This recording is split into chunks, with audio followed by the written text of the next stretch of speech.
Halo semua, kami dari kelompok 10 kelas R1B ingin menampilkan sebuah video pembelajaran yang berisikan materi tentang ringkasan dan juga resensi. Oleh karena itu, dipersilahkan untuk melihat video pembelajaran kami.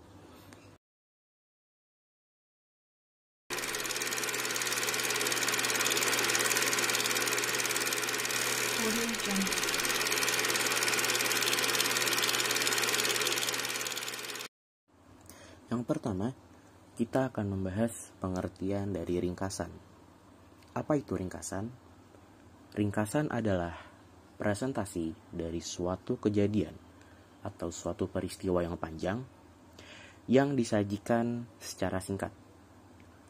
Atau juga, ringkasan adalah cara yang baik untuk memotong atau memangkas dan menyajikan hasil esai panjang, lalu disajikan dalam bentuk pendek dan singkat.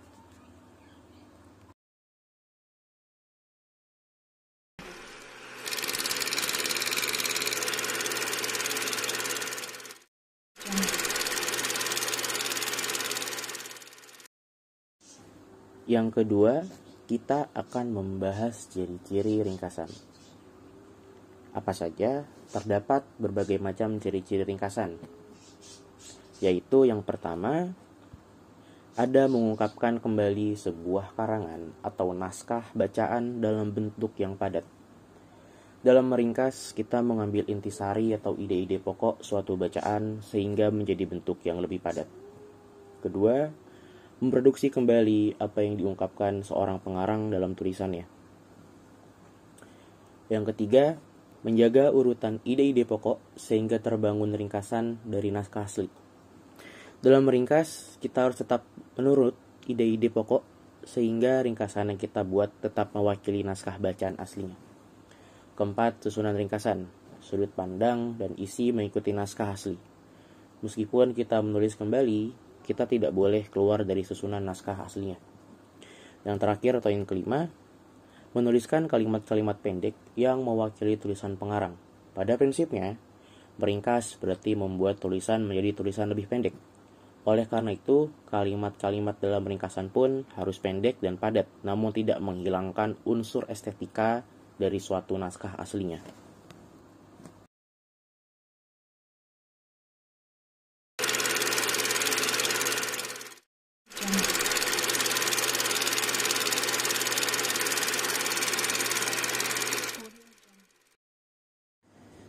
Lalu, kita akan membahas tentang apa saja langkah-langkah dalam meringkas.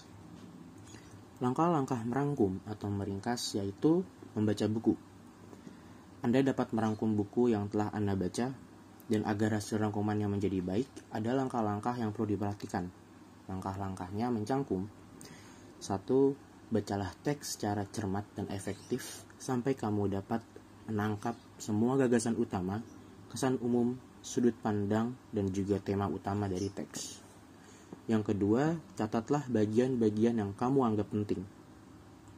Yang ketiga, tulislah informasi berdasarkan bagian-bagian yang kamu anggap penting tersebut. Keempat, tulislah ulang intisari bacaan ke dalam bentuk kalimat tidak langsung atau bergaya orang ketiga. Gunakan bahasa sendiri, bukan bahasa teks atau bahasa buku yang diambil secara utuh, menyeluruh lengkap sekalipun dalam bentuk penuturan yang singkat. Kelima, tidak memasukkan pikiran, ilustrasi atau contoh sendiri. Keenam, tidak mengubah keseimbangan dan penekanan pengarang asli. Ketujuh, menyusun draft atau kerangka untuk membuat intisari bacaan. Dan terakhir, susun draft menjadi bentuk rangkuman yang baik.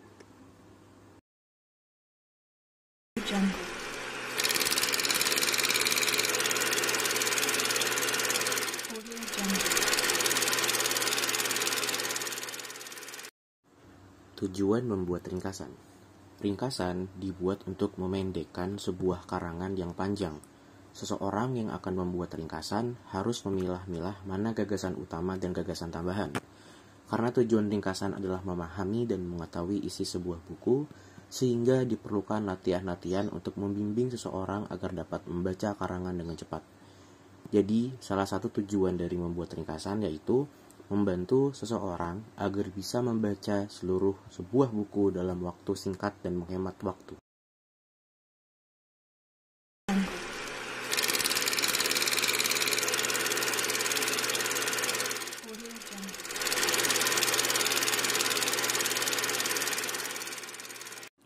Resensi merupakan suatu penilaian terhadap suatu karya tulis. Namun pada perkembangannya, resensi juga bisa menjadi suatu penilaian terhadap karya seni berupa musik, drama, ataupun film.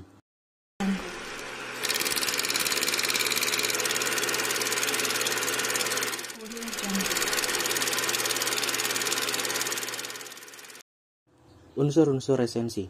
Agar dapat dikatakan utuh, terdapat beberapa unsur yang harus ada di resensi. Berikut adalah unsur-unsurnya. 1. Ada judul. Judul semestinya harus mempunyai kesinambungan dengan isi resensi. Selain itu, judul yang menarik juga akan menjadi nilai lebih tersendiri.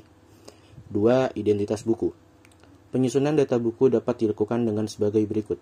1. Judul buku, 2. Pengarang, 3. Penerbit, 4. Tahun terbit beserta cetakannya, 5. Dimensi buku, dan ke-6. Harga buku. 3. Isi resensi buku. Bagian ini berisi tentang sinopsis, yaitu ulasan singkat buku dengan kutipan singkat dan keunggulan serta kelemahan buku, rumusan rangka buku, dan juga bahasa yang digunakan dalam buku. 4. Penutup resensi buku. Pada bagian penutup, biasanya berisi alasan kenapa buku tersebut ditulis dan kepada siapa buku tersebut ditujukan.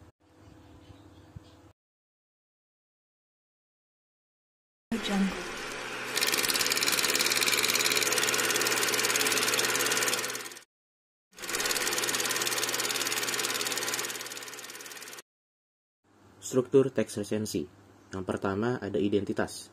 Identitas dalam resensi mencangkup judul, pengarang, penerbit, tahun terbit, tebal halaman, dan ukuran buku. Bagian ini mungkin saja tidak dinyatakan secara langsung, seperti yang tampak pada teks ulasan film ataupun lagu. Kedua, orientasi. Bagian ini biasanya terletak di paragraf pertama, yakni penjelasan tentang kelebihan buku seperti penghargaan yang pernah didapatkan oleh buku yang diresensi. Ketiga, sinopsis, berupa ringkasan yang menggambarkan pemahaman penulis terhadap isi novel. Keempat, analisis, berupa paparan tentang keberadaan unsur-unsur cerita seperti tema, penokohan, dan alur. Terakhir, evaluasi, berupa paparan tentang kelebihan dan kekurangan dalam suatu karya.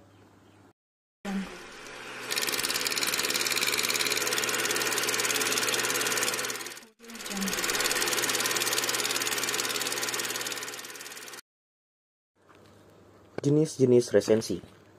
Resensi dibagi ke dalam 3 jenis, yaitu 1. Resensi informatif. Resensi informatif adalah resensi yang disampaikan dengan singkat dan umum dari keseluruhan isi buku. Kedua, resensi deskriptif. Resensi deskriptif adalah resensi yang membahas secara detail pada setiap bagian atau babnya. 3. Resensi kritis. Resensi kritis merupakan sebuah resensi yang mengulas detail buku menggunakan metodologi ilmu pengetahuan tertentu. Isi dari resensi kritis biasanya objektif dan kritis dalam menilai isi suatu buku.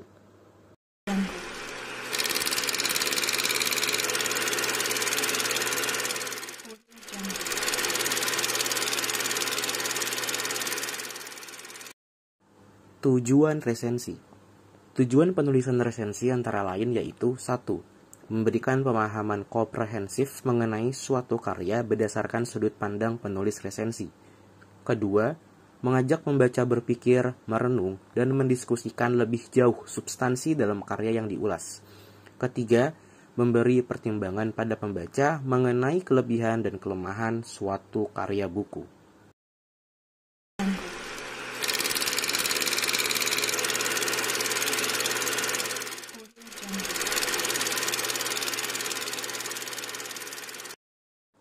Manfaat menulis resensi. Yang pertama, bahan pertimbangan. Maksudnya adalah memberikan gambaran pada pembaca mengenai sebuah karya dan mempengaruhi mereka atas suatu karya tersebut. Yang kedua, mendapatkan imbalan. Maksudnya adalah jika kita menulis resensi buku dan resensi tersebut dimuat dalam suatu media massa, misalkan koran atau majalah, Penerbit buku tersebut biasanya bisa memberikan imbalan kepada kita berupa buku ataupun hal-hal yang lain. Ketiga, bisa menjadi sarana promosi. Biasanya, buku yang diresensikan itu adalah buku-buku keluaran terbaru, sehingga hal itu dinilai cocok untuk mempromosikan buku tersebut. Keempat, bisa mengembangkan suatu kreativitas. Artinya, makin sering menulis, maka makin terasah kebiasaan menulis untuk setiap individu. Hal ini dilakukan untuk mengembangkan kreativitas menulis.